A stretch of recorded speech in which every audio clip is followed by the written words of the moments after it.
اللہ اللہ اللہ اللہ الحمدللہ رب العالمین والعاقبۃ للمتقین والصلاة والسلام علی سید الانبیاء والمرسلین وعلی آلہ واصحابہ اجمعین اما بعد اعوذ باللہ من الشیطان الرجیم بسم اللہ الرحمن الرحیم ولا تحسبن اللہ غافلا عما يعمل الظالمون صدق اللہ العظیم وصدق رسولہ النبی الکریم ان اللہ وملائکتہ یصلون علی النبی یا ایہا الذین آمنوا صلوا علیہ وسلموا تسلیما اللہم صلی علی سیدنا و مولانا محمد معدن الجود والکرم وآلہ وصحبہ وبارک وسلم۔ حمد و صلاۃ کے بعد عزیز دوستوں، بزرگوں، بھائیوں، اللہ تبارک و تعالیٰ نے انسان کو انسان کی ضرورت بنایا ہے، انسان کو انسان سے وابستہ کیا ہے اور اس کو یہ حکم دیا ہے کہ اگر کچھ لوگ تیرے ماتحت ہوں، تیرے زیر دست ہوں، تو انہیں ان کے ساتھ کوئی زیادتی نہیں کرنی، کوئی ظلم روا نہیں رکھنا۔ اگر اللہ اپنے فضل سے، اس کی تقسیم ہوتی ہے نا، کسی کو چھوٹا بناتا ہے تو کسی کو بڑا بناتا ہے، کسی کو مالدار بناتا ہے، کسی کو غریب بناتا ہے، یہ اس کی حکمت کے تقاضے ہوتے ہیں۔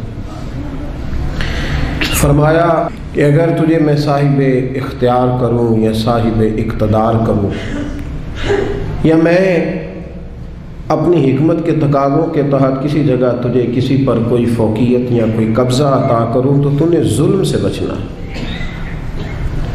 کسی کے ساتھ کوئی زیادتی نہیں کرنی۔ اسلام اس قدر زیادہ اس بات کو ناپسند کرتا ہے، تکلیف دینے کو، ظلم کرنے کو، کہ نبی کریم علیہ السلام نے فرمایا کہ اگر تمہارے پاس کوئی شخص سویا ہوا ہو، تم نے اونچی آواز میں قرآن پاک کی تلاوت بھی نہیں کرنی، تم نے ذکر بھی اونچا نہیں کرنا، جس سے کسی شخص کو کوئی بھی جسمانی، روحانی، اعصابی تکلیف پہنچے، وہ کام نہ کرو، اس سے بچو۔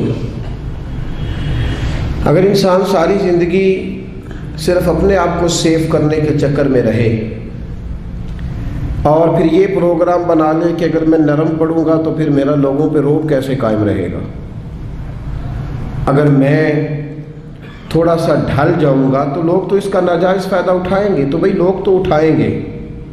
نبی کریم صلی اللہ علیہ وسلم نے فرمایا، یہ جامع ترمذی میں موجود ہے، حضور علیہ السلام فرماتے ہیں مومن نرم دل ہوتا ہے، لیکن سامنے والا اسے بیوقوف سمجھ لیتا ہے، حالانکہ وہ نرم دل ہوتا ہے۔ لوگ سمجھتے ہیں کہ شاید اسے ساری باتوں کا پتہ، ساری خبر ہوتی ہے، وہ جان رہا ہوتا ہے، لیکن چونکہ اللہ نے نرم دل بنایا، اب وہ کیا کرے؟ میرے بھائی، کوشش کریں کہ سامنے والا اگر زیادتی پہ اتر آیا ہے تو پھر بھی آپ اس کے جواب میں کوئی زیادتی نہ کریں، اپنی زندگی میں کانٹے بونے سے بچیں۔ قرآن پاک میں اللہ تبارک و تعالیٰ نے سورہ ابراہیم کے اندر اس بات کو بیان فرمایا۔ دنیا میں لوگ ظلم ہوتا دیکھتے ہیں تو پھر ساتھ یہ کہتے ہیں کہ جی یہاں کچھ نہیں ہو سکتا، یہاں کیسے انصاف ہوگا، معاذ اللہ تعالیٰ، یہاں تو ہر فائل داخل دفتر ہو جاتی ہے، یہاں تو جس پر زیادتی ہوتی ہے وہ بیچارہ مظلوم رہتا ہے اور ظالم کا دفاع ہو جاتا ہے، ظالم بچ جاتے ہیں۔ تو اللہ تبارک و تعالیٰ نے ہمارے اس سارے سوالوں کا جواب مختصر جملوں میں ارشاد فرما دیا، مختصر جملوں میں فرمایا، وَلَا تَحْسَبَنَّ اللَّهَ غَافِلًا عَمَّا يَعْمَلُ الظَّالِمُونَ۔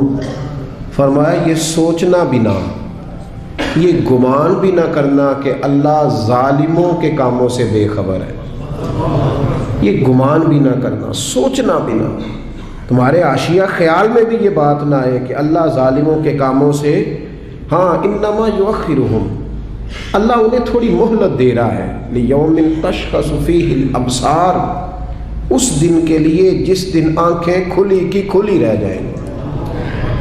اللہ انہیں مہلت دے رہا ہے، ڈھیل دے رہا ہے۔ ڈھیل کو ان کی آزادی نہ سمجھ لینا، اللہ کو تم نے گمان بھی نہیں کرنا۔ ذرا قرآن مجید کی آیت کی ترتیب دیکھیے، فرمایا یہ سوچنا بھی نہ کہ اللہ غافل ہے، اللہ تو ڈھیل دے رہا ہے، اور ڈھیل ہوتی ہے۔ ڈھیل میں بلکہ کئی دفعہ انسان زیادہ اپنے لیے آزمائش جمع کر لیتا ہے۔ ظالم جب ظلم کرتا ہے تو وہ بھول جاتا ہے شاید مجھ سے کوئی پوچھے گا نہیں، کوئی مجھ پہ سوال نہیں کرے گا، میں اب ظاہر ہے میں اب اقتدار میں ہوں، با اختیار ہوں۔ اور جب انسان کرسی پہ بیٹھا ہوتا ہے تو پھر چونکہ سارے لوگ اس سے نیچے بیٹھے ہوتے ہیں تو پھر وہ یہ سمجھتا ہے کہ یہ کرسی ہمیشہ قائم رہے گی، حالانکہ اسے یہ نہیں پتا کہ تجھ سے پہلے بھی کئی کرسی پہ بیٹھ چکے ہیں اور تیرے بعد بھی کئی بیٹھیں گے۔ بھول جاتا ہے آدمی۔ جب انسان کی جیب میں دولت ہوتی ہے نا تو وہ سمجھتا ہے میری لونڈی ہے، اب یہ ہمیشہ میرے پاس رہے گی، لیکن دولت کسی کی لونڈی یہ تو بدلتی رہتی ہے۔ میاں محمد بخش صاحب رحمۃ اللہ تعالیٰ نے کے حالات میں لکھا ہے کہ ایک شخص تانگے پہ بٹھا کے آپ کو اپنے گھر لے گیا، دعوت پکائی، تو تانگا جب گزر رہا تھا نا تو وہ بتا رہا تھا حضرت صاحب یہ زمین بھی میری ہے، وہ والی بھی میری ہے، یہ والی بھی میری ہے، اور وہ سامنے باغ بھی میرا ہے۔ اللہ والے دولتوں سے مرعوب نہیں ہوتے، ان پر یہ چیزیں اثر دنیا داروں پہ اثر کرتی ہیں۔ ہاں کسی دنیا دار نے اللہ والوں کا لبادہ اوڑا ہو تو اس پہ بھی اثر کر جاتی ہیں، دنیا دار نے اللہ والوں کا لبادہ اوڑا ہو تو اس پہ تو اثر کر جاتی ہیں، لیکن رب کریم کے بندوں پر یہ چیزیں اثر انہیں کیا لگے اس چیز۔ تو وہ جب باز نہ آیا، کئی بندے مجبور کر دیتے ہیں جواب دینے کے لیے، دل نہیں کر رہا ہوتا، لیکن وہ اس کثرت سے گفتگو کرتے ہیں کہ کئی جگہ پہ بات کرنی پڑ جاتی ہے۔ جب اس نے بہت زیادہ اس بات کو طول دیا نا، وہ بھی میری، یہ بھی میری، فلاں بھی میری، بڑا اللہ کا کرم ہے جی، بڑا اللہ نے نوازا ہے، دیر ہو گئی اسے ایک ہی بات کرتے تو میاں صاحب رحمۃ اللہ علیہ بول پڑے، فرمانے لگے یہ بتا کہ اب تو یہ تیری ہے، تو تجھ سے پہلے یہ زمین کس کی تھی؟ تجھ سے پہلے؟ کہنے لگا جی فلانے کی۔ تو آپ فرمانے لگے چلو یہ تو تجھے پتہ ہی ہوگا کہ تیرے بعد کس کی بنے گی۔ چپ کر گیا۔ تو آپ فرمانے لگے دانش مندہ دا کم نہ ہی دل دنیا تے لانا، اس ووٹی کئی خامد کیتے۔ دانش مندہ دا کم نہ ہی دل دنیا تے لانا، اس ووٹی تے کئی خامد کیتے۔ تو جو کیتا سو کھانا، کھا جاتی ہے جس کو بھی کرتی ہے، تو کس چکر میں الجھ گیا؟ یہ شوشا، یہ تھوڑا بہت، اور لوگوں کو روب کے اندر رکھنے کی کوشش کرنا، بڑے بڑے لوگوں کے ساتھ تصویریں کھنچوا کے ڈرائنگ روم میں لگانا، فیس بک پہ دینا کہ میرا بڑا روب چلتا ہے، یہ وقتی باتیں ہیں، یہ جھوٹ کا سہارا، یہ پلندہ ہے، یہ فریب ہے، یہ فراڈ ہے، یہ اپنے نفس کو تھوڑی دیر کے لیے مطمئن کرنے کی بات ہے۔ زندگی میں کبھی ظلم نہ کریں، روب نہیں رہتا تو نہ رہے۔ وقتی طور پر اگر ہماری قدر محسوس ہوتا ہے کہ چھوٹی ہو رہی ہے تو نہ ہو، لیکن کبھی بھی کسی کے ساتھ کوئی زیادتی، میرے رسول کریم صلی اللہ تعالی علیہ وسلم نے فرمایا زیادتی نہ کرنا۔ ظلم قیامت کے اندھیروں میں سے ایک اندھیرا ہوگا، قیامت کے اندھیروں میں سے ایک، میری بات کی سمجھ آ رہی ہے آپ کو؟ قیامت کے اندھیروں میں سے بڑے اندھیرے کا نام ظلم حضور نے بیان کیا۔ اور آپ کو پتہ جب اندھیرا ہوتا ہے تو پھر ایکسیڈنٹ ہوتا ہے، جب اندھیرا ہوتا ہے تو آنکھیں چندھیا جاتی ہیں، یہ دھند پڑتی ہے نا پاکستان کی کچھ سڑکوں پر، چیخ اٹھتے ہیں لوگ، چیخ اٹھتے ہیں، اعلان ہوتے ہیں غیر ضروری سفر نہ کرنا، باہر نہ نکلنا۔ یہ عرش کا مالک صرف ہمیں بتاتا ہے کہ یہ تو وہ والی دھند ہے تو چند گھنٹوں کے لیے ہے، اس اندھیرے سے بچو جو قیامت کے دن تمہارے گرد چھا جائے گا، تمہیں خبر ہی نہیں ہوگی کدھر جانا ہے، رستہ ہی نہیں ملے۔ یہ صرف ہمیں دکھایا جاتا ہے، یہ تو ایک ہلکا سا چند گھنٹوں کے لیے ایک معاملہ ہے، اس سے بچو۔ نبی پاک صلی اللہ علیہ وسلم نے صحابہ کو مختلف طریقوں سے، مختلف حکمتوں سے باتیں ان کے ساتھ کرتے تھے، اور پھر وہ باتیں ہمارے فائدے کے لیے ہمارے سامنے آ گئیں۔ صحیح مسلم میں حضرت ابو ہریرہ رضی اللہ تعالیٰ عنہ فرماتے ہیں کہ نبی پاک صلی اللہ علیہ وسلم نے صحابہ کے مجمع پر نظر ڈالی اور فرمایا بتاؤ بھئی مفلس کون ہوتا ہے، غریب کون ہوتا ہے؟ بتاؤ، اللہ اکبر، غریب کون ہوتا ہے، مفلس کون ہوتا ہے؟ میں ملک سے باہر تھا تو ایک صاحب مجھے بڑے عرصے سے فون کر رہے تھے آپ یہاں آئیں گے تو ضرور ملیے گا، اور شاید کم لوگ اتنا فون کرتے ہوں، بڑی کثرت سے انہوں نے فون کیا، اور جس شہر میں وہ رہتے تھے جب میں وہاں پہنچا تو جس طرح کو بہت بچھڑا ہوا آدمی ملتا ہے اس طرح وہ درد سے روئے۔ تو میں نے ان سے کہا کہ ملاقات بھی پہلی ہے پر آپ کا انداز تھوڑا زیادہ انفرادی ہے، لوگ تو بڑے ملتے رہتے ہیں، تو معاملہ کیا ہے؟ کہنے لگے میرے لیے دعا کرو، میں دنیا کا وہ غریب آدمی ہوں جس کے پاس صرف دولت ہے، اس کے علاوہ کوئی شے موجود نہیں، کھو چکا ہوں، ان پکی سڑکوں پہ میں سارا کچھ کھو چکا ہوں، ایک دولت بچی ہے، اس کے علاوہ میرے پاس دوسری کوئی چیز ہے۔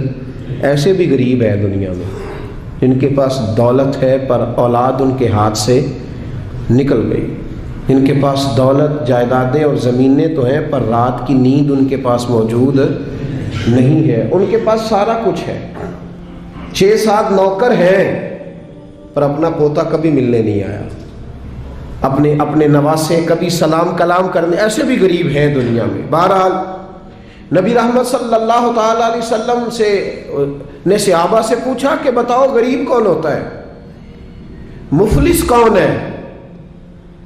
تو حضرت ابو ہریرہ رضی اللہ تعالیٰ عنہ فرماتے ہیں وہی جواب جو روٹین میں سب نے دینا تھا، یا رسول اللہ جس کے پاس مال و دولت نہ ہو وہ مفلس ہے، وہ غریب ہے۔ اب یہ حضور کا سمجھانے کا انداز ہے نا، متوجہ کرنے کا انداز۔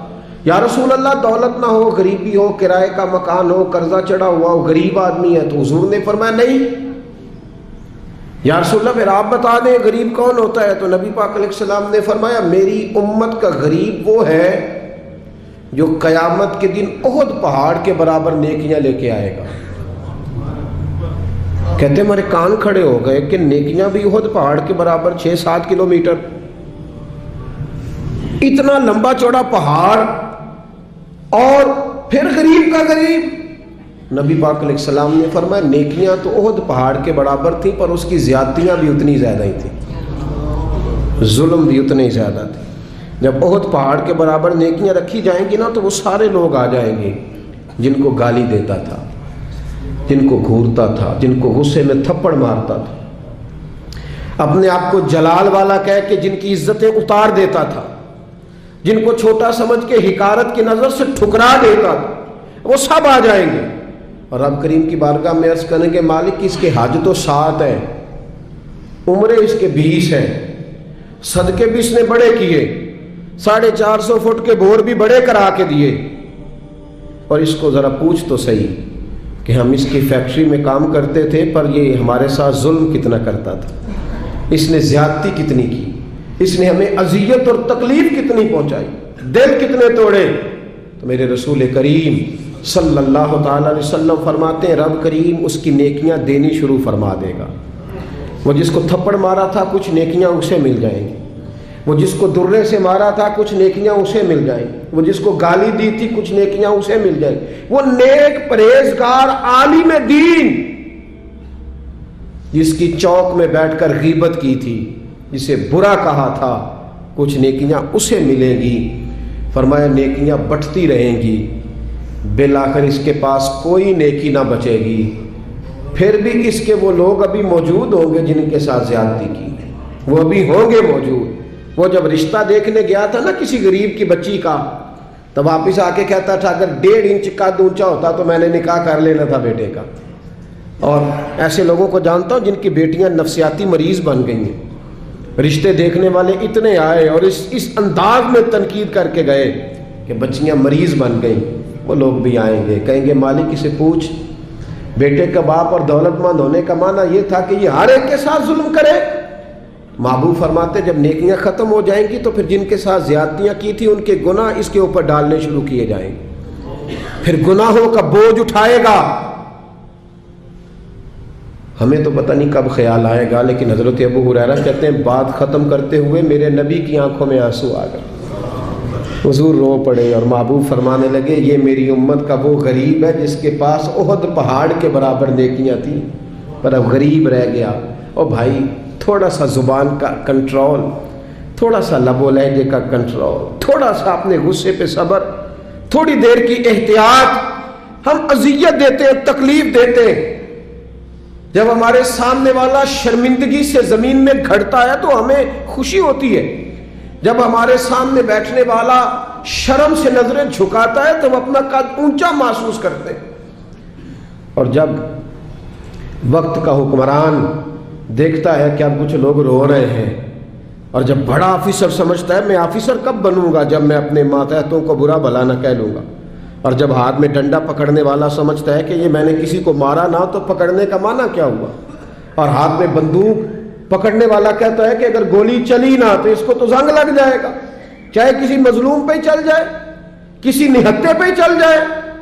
اور یہاں جو حکمران ہوتے ہیں وہ کہتے ہیں کہ ہم تو ابھی صدمے میں ہیں، آنکھ کھلے گی تو بات کریں گے، نہ ادھر ادھر کی تو بات کر، یہ بتا کہ قافلہ کیوں لٹا، مجھے رہزنوں سے غرض نہیں تیری راہبری کا سوال ہے۔ او بھائی ہم روز ظلم خرید رہے ہیں اپنے لیے، روز زیادتی جمع کر رہے ہیں اپنے لیے۔ میرے رسول کریم صلی اللہ تعالی علیہ وآلہ وسلم نے فرمایا جس نے زمین کے بالشت بر ٹکڑے پر ظلم کیا، ایک بالشت ایک گٹ، جس نے زمین کے بالشت بھر ٹکڑے پر ظلم کیا، اللہ تعالیٰ قیامت کے دن 7 زمینوں کا توق بنا کے اس کے گلے میں ڈال دے گا، پھر اس کی گردن ٹوٹنے پہ آئے، پھر وہ ہائے ہائے کرے گا، لیکن اسے اس وقت معافی نہیں ملے گی۔ آج موقع ہے وہ معافی مانگے، درگزر کا سوالی بنے، بچے اس ظلم سے، بچے اس جس کو پتہ چل گیا ہے کہ میرا بیٹا اپنی بیوی کے ساتھ درست طریقے سے نہیں رہ رہا، اس باپ کا فرض نہیں ہے اپنے بیٹے کو ڈانٹنا کہ اس نے طرفدار بننا۔ جس کو سمجھ آ گئی ہے، جس کو خیال آ گیا ہے، جس کو اس بات کی سمجھ آ گئی ہے کہ میری بہو کے ساتھ زیادتی ہو رہی ہے یا میری بیٹی کے ساتھ ظلم ہو رہا ہے، تو اگر وہ ساتھ کھڑا ہی نہیں ہو رہا، اور پھر نبی پاک علیہ السلام نے تو ہمیں ہر پہلو پر سمجھایا ہے، میرے کریم محبوب نے تو کوئی ایسی چیز چھوڑی نہیں جو ہمیں سمجھائی نہ جائے۔ اللہ کے حبیب فرماتے ہیں اپنے بھائی کی مدد کرو چاہے وہ ظالم ہو یا مظلوم ہو۔ یا رسول اللہ مظلوم کی مدد تو سمجھ میں آتی ہے، ظالم کی کیسے مدد کریں؟ تو حضور نے فرمایا اسے ظلم کرنے سے روک دو، یہ تمہاری مدد ہے اس کے لیے، ورنہ جہنم میں چلا جائے گا۔ اس کی مدد کرو، اسے روکو۔ جب لوگ ظلم کر رہے ہوتے ہیں تو کہتے ہیں کیسے پتہ چلے گا، ہم چھپ کے کر رہے ہیں، کون ہے دیکھنے والا؟ جب ظلم کر رہے ہوتے ہیں تو کہتے ہیں میں نے وہ سارے جن جگہوں سے میں پکڑا جا سکتا تھا وہ سارے دروازے بند کر کے آیا ہوں، میں نے ہر ایک کو خرید لیا ہے۔ زندگی کے 6 مہینے، 6 سال، 10 سال، 15 سال انہیں محسوس ہوتا ہے کہ کسی کو بھی نہیں پتہ چلا، کوئی بھی سامنے نہیں آیا، لیکن میرے بھائی خون پھر خون ہے، یہ ٹپکے گا تو جم جائے گا، دست قاتل پہ جمے یا کف صحرا پہ جمے، یہ جم جایا کرتا ہے۔ ظلم جو ہوتا ہے وہ کبھی بھی اس کے زخم صاف نہیں ہوتے، وہ باقی رہتے ہیں، وہ ہمیشہ موجود رہتے ہیں، ان میں کمی نہیں آتی، اور جس پر ظلم ہوتا ہے اسے کبھی ظلم بھولتا، بولیے ظلم بھولتا خوشی۔ شاہ کسریٰ نے اپنے بچے کو، بیٹے کو، جب ایک ہی اس کا بیٹا تھا تو اس کے دل میں یہ خیال آیا کہ میں اسے علوم و فنون سارے سکھانا چاہتا ہوں۔ اس نے اپنے بیٹے کو گھوڑ سواری بھی سکھائی، تیر اندازی بھی سکھائی، سیاست بھی سکھائی، فن حرب و ضرب بھی سکھایا۔ پھر خیال آیا کہ میرا بیٹا کچھ اخلاق بھی سیکھے، دینداری بھی سیکھے۔ ایک درویش تھے شیخ حسن، ان سے کہا کہ حضرت میں چاہتا ہوں کہ میرے بیٹے کو گھر آ کے پڑھا دیا کریں۔ توجہ ہے میری بات پر؟ میرے بیٹے کو تو حضرت فرمانے لگے کہ اگر تیرے بیٹے نے پڑھنا ہے تو میں نہیں گھر آؤں گا، وہ میرے گھر آئے گا۔ تو وہ کہنے لگا حضور میں بھی دیکھ ہی رہا تھا، مجھے بھی ایسا خوددار عالم ہی چاہیے تھا، خوددار عالم چاہیے تھا۔ بہرحال حضرت کے گھر وہ پڑھنے جانے لگا تو مسلسل 6 سال وہ طالب علم پڑھنے گیا، اور عام طالب علموں کے ساتھ اس شہزادے نے بیٹھ کر تعلیم حاصل کی۔ جب تعلیم اس کی مکمل ہو گئی، وہ مکمل طور پر فارغ ہو گیا، فنون اس نے پڑھ لیے، علم و ادب اس نے سیکھا، اخلاقی باتیں اس نے سیکھی، دین کے حوالے سے ضروریات سے حضرت نے اس کو آگاہ کیا۔ جب کافی حد تک وہ ان چیزوں کو سمجھنے لگا تو ایک دن نا بلایا اس کے والد کو کہ اب تیرے بیٹے کی تعلیم مکمل ہوگی۔ اور محدث اعظم پاکستان رحمۃ اللہ تعالیٰ علیہ فرمایا کرتے تھے کہ مجھے میرے استادوں نے جب دستار فضیلت کی تھی تو میں نے وہ پگڑی کا کپڑا سنبھال کے رکھا ہے، اور جب میں مروں گا تو میں نے اپنے بچوں کو وصیت کی ہے کہ مجھے کفن بھی اسی میں دینا، اس لیے کہ میرے اساتذہ نے یہ گواہی دی ہے کہ اب یہ دین کا چھوٹا سا طالب علم بن گیا۔ ایک دن نا جب فارغ ہو گیا تو استاد نے اسپیشل بلایا، کہا شہزادے کوئی کام ہے گھر آؤ، تو وہ بھی طالب علم تھا، وہ گھر آیا۔ جب حضرت کے کمرے میں داخل ہوا تو اندر سے نا انہوں نے کنڈی لگا لی دروازے کی، ہاتھ میں درہ لے لیا، اتنی زور زور سے درے برسائے کہ اس کے وجود پر نشان پڑ گئے، مارتے گئے۔ میری غلطی استاد جی، اس نے کہا چپ کر، غلطی پوچھتا ہے نالائق، پھر مارا، بہت مارا، اور جب بہت زیادہ مار لیا تو خود بھی پسینے سے شراب، دروازہ کھولا، چل دوڑ جا۔ شہزادہ تھا نا، باہر کھڑا ہو کے کہنے لگا حضور آپ ظلم کر رہے ہیں، مجھے بتائیں تو صحیح میری غلطی کیا ہے؟ غلطی بتا کے مارے تو ٹھیک ہوا، فرمایا میں تجھے غلطی بتاؤں گا، چل نکل جا۔ اس نے گھر جا کے اپنے ابا سے کہا، بادشاہ سلامت سے، کہ استاد جی نے ناجائز مارا ہے۔ بادشاہ سمجھدار تھا، کہنے لگا بیٹا جو قومیں اساتذہ کو کٹہروں میں کھڑا کرتی ہیں وہ کبھی کامیاب نہیں ہوتی، استاد کبھی ناجائز نہیں مارا۔ اگر فزکس کیمسٹری کا ہو تو وہ ناجائز نہیں مارتا، لیکن اگر 8000 کا مولوی ہو تو پھر وہ ناجائز ہی مارتا ہے۔ پھر سویرے اماں آئی جاتی ہے کہ تو مسیتے رہنا ہے کہ جا جانا ہے، 8000 تنخواہ ہے تو میرا 60 کروڑ کا منڈا ہے۔ میں غلط نہیں کہہ رہا، میں صحیح کہہ رہا ہوں۔ وہ اگر فزکس کا استاد ہو نا جو 10,000 روپیہ لیتا ہے تو پھر تو ٹھیک ہے، لیکن اگر بیچارہ غریب امام مسجد ہو تو پھر تو وہ شہزادے کو آگ نہیں لگا سکتا۔ یہ تقسیم ہے ہماری، یہ ظلم ہے۔ تو بادشاہ نے کہا کہ بیٹا اساتذہ ناجائز نہیں مارتے، تیری کوئی غلطی ہوگی جس کی تجھے نہیں خبر، استاد جانتے۔ اس نے کہا نہیں ابا، میں وہاں رہا ہوں، کوئی بات ہوتی تو مجھے بھی پتہ ہوتی، اور پھر اگر اتنی سخت بات تھی جس پہ اتنا مارا کہ میرے وجود پہ نشان پڑ گئے، مجھے بتایا جاتا۔ اس نے کہا بہرحال میں تیرے استاد کو کٹہرے میں کھڑا نہیں کر سکتا، وہ تیرا استاد ہے، بڑے لوگ ایسی باتیں کرتے تھے۔ اب اس نے اپنی اماں سے کہا کہ اماں میرے دل سے بات نہیں جاتی، میرے ساتھ ظلم ہوا ہے، استاد نے قصداً مارا ہے، بلا وجہ مارا ہے، تعلیم سے فارغ ہونے کے بعد مارا ہے، سمجھ نہیں آتی۔ تو اماں کہنے لگی بیٹا تیرے ابا نے نہ کر دیا تو اب ہاں کون کرائے گا؟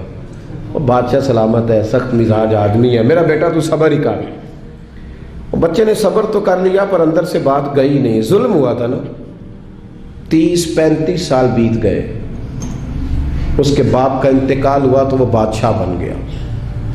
شیخ حسن بوڑھے ہو گئے تھے، یہ بھویں سفید ہو کے جھک گئی تھی، دونوں ہاتھوں سے لاٹھی پکڑتے تھے پھر بھی مشکل سے چلتے تھے۔ پہلے دن تخت نشین ہو کے شہزادے نے پہلا حکم یہ جاری کیا کہ میرے استاد کو حاضر کرو۔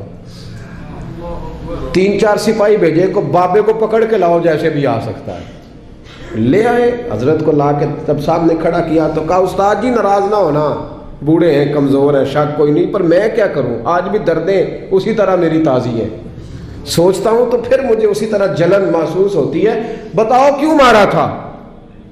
تو شیخ حسن رو پڑے، کہنے لگے بیٹے بس اللہ سے میں نے دعا کی تھی کہ اس دن کے لیے مجھے زندہ رکھے، وہ دن آ گیا، میں نے آج کے دن کے لیے تجھے مارا تھا، بس آج جو دن آیا اسی لیے مارا تھا۔ کہا حضور کیا مطلب؟ اب فرمانے لگے کتنی دیر ہو گئی تجھے مار پڑے ہوئے؟ کہا 35 سال۔ آج کیوں بلایا ہے؟ بھولا تو نہیں نا 35 سالوں میں؟ کہا حضور نہیں بھولا، تو آج کیوں بلایا؟ کہا میں آج صاحب اختیار ہوا ہوں تو بلا لیا۔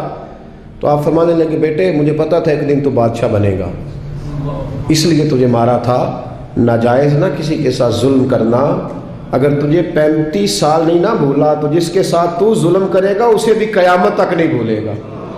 اور فرمایا آج تو با اختیار ہوا ہے تو نے مجھے کٹہرے میں بلا لیا ہے، قیامت کے دن اللہ سارے مظلوموں کو با اختیار کر دے گا، سارے مظلوم با اختیار ہوں گے اور سارے ظالم کٹہروں میں کھڑے ہوں گے، پھر تجھ سے ایک ایک بات کا حساب پوچھیں گے۔ شہزادہ کھل کے رویا، استادوں کی دست بوسی کی، تحائف دیے، کہنے لگا رب آپ کا بھلا کرے، آپ نے مجھے صرف علم نہیں سکھایا، تجربہ کر کے مجھے آپ نے علم محسوس کرنا بھی بتا دیا ہے۔ مجھے احساس ہو گیا کس طرح کر کہ بھئی یہ نہیں بھولا کرتا، آپ یقین کریں یہ نہیں بھولتا۔ کسی کو لوگ گالی دے دیتے ہیں نا، گالی، وہ غریب آدمی ہوتا ہے بیچارہ، چھوٹا آدمی، وہ جواب نہیں دے پاتا، لیکن جب اس شخص کے، اس چودھری کے، سیٹھ کا مسجد میں جنازے کا بھی اعلان ہوتا ہے تو پھر بھی گالی یاد آتی ہے۔ ہاں یہ نہیں بھولتی، کیا کرے، ظلم جو کیا ہے، غلط گالی جو نکالی، لوگ جنازہ پڑھنے تک چلے جاتے ہیں۔ حضرت وہب ابن منبہ رحمۃ اللہ علیہ فرماتے ہیں بنی اسرائیل کا ایک بادشاہ تھا، محل اس نے اپنا تعمیر کرنا تھا۔ یہاں ہمارے ہاں پتہ کیا ہوتا ہے، یہاں ہمارے ہاں اللہ تعالیٰ خیر کرے پورے کے پورے گاؤں سوسائٹیاں بنانے کے لیے اٹھا دیے جاتے ہیں۔ یہاں کہتے ہیں کہ ہم باؤنڈری کرنے لگے ہیں، اگر زمین ہمیں نہیں دو گے تو بند کر دیں گے راستہ ہی تمہارا، کیونکہ ہم نے آگے سے بھی خرید لیا اور پیچھے سے بھی۔ کس نے اجازت دی؟ نبی پاک صلی اللہ علیہ وسلم نے تو کہا جو رستے کا خالی نشان مٹائے وہ بھی لعنتی ہے، جو نشان مٹا دے اور جو رستہ ہی کسی کا بند کر دے۔ لیکن چونکہ اس کے پاس دولت ہے اور اوپر تک اس کے ہاتھ مل گئے، اب اسے کو منع کر سکتا ہے؟ اور اتنے بڑے آدمی کا تو کوئی نام لے کے بھی بات نہیں کر سکتا، ڈر آتا ہے، اس لیے کہ بڑی لمبی دور دور تک ان کی باتیں ملی ہوئی ہیں لوگوں کے ساتھ، لوگ ذکر کرنا بھی پسند نہیں کرتے۔ وہب ابن منبہ رحمۃ اللہ تعالیٰ علیہ فرماتے ہیں بنی اسرائیل کا ایک بادشاہ اپنا محل بنا رہا تھا، ایک بوڑھی عورت کی کٹیا بھی محل میں آ گئی، جھونپڑی، بیوہ عورت ہے، لاوارث ہے، اولاد کوئی نہیں۔